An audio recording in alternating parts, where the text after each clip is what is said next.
If tomorrow a group of scientists came and told you that for each kilowatt of energy that went in a machine, another 5 kilowatt came out as product, how would you react to that, and how would that change our communities? It would definitely be an amazing feat, whoever comes up with that, and it needs to be implemented right away if it's cost effective. If it's put one in, you get 5 out.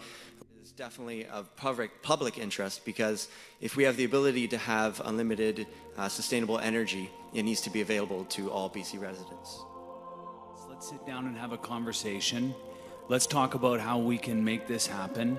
It would be somewhat unbelievable, but this is the innovation and creativity that the BC Green Party wants to unleash into our future, and why we want to have an innovation commission so that we can take this, these kind of discoveries and innovations in British Columbia and bring them to the rest of the world.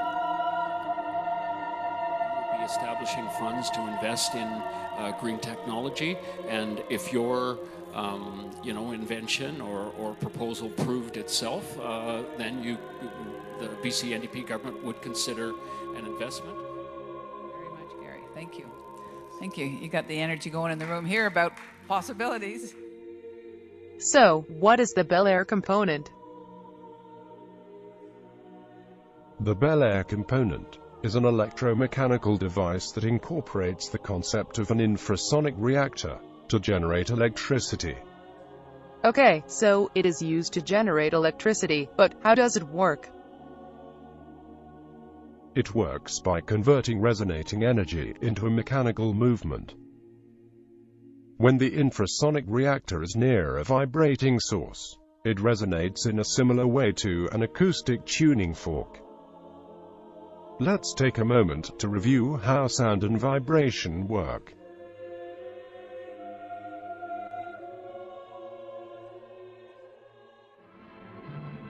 Three different sources of sound give voice to musical instruments. Vibrating columns of air, as in the woodwinds, vibrating surfaces such as drum heads and cymbals,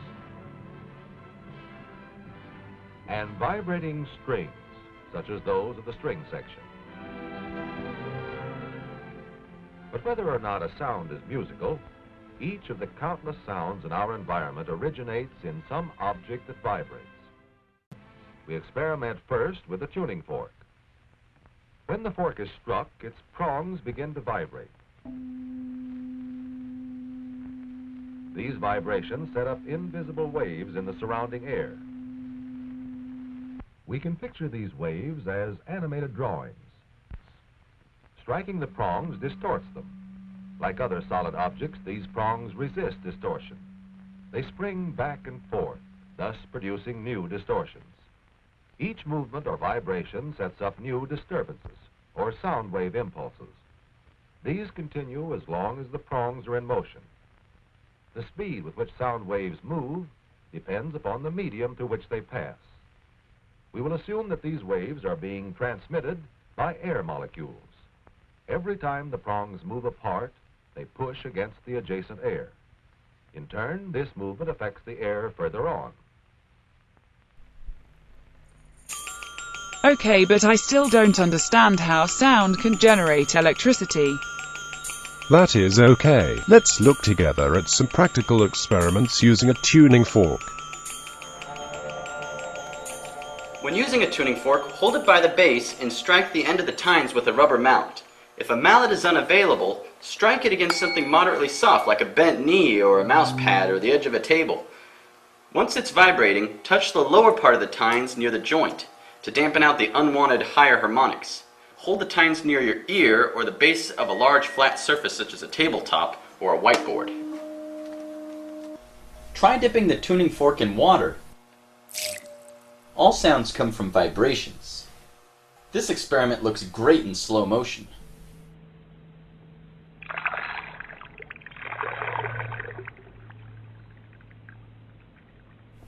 Try putting the tuning fork in front of a CRT computer monitor for an interesting wiggly effect. What the? An adjustable strobe light can give the illusion of slow motion.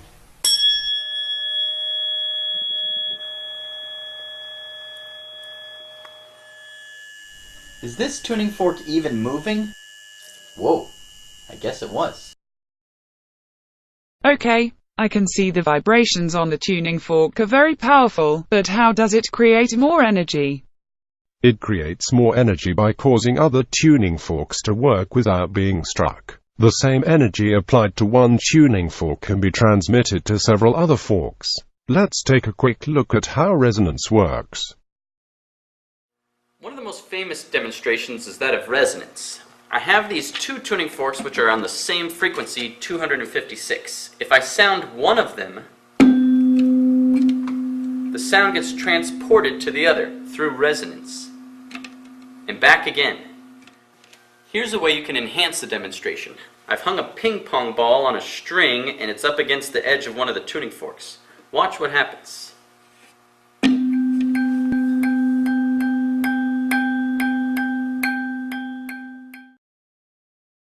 Okay, this is very interesting. I'm starting to understand it.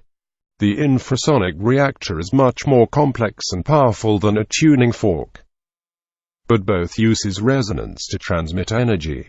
In the infrasonic reactor, the resonance activates and drives it to work continuously while it generates electricity.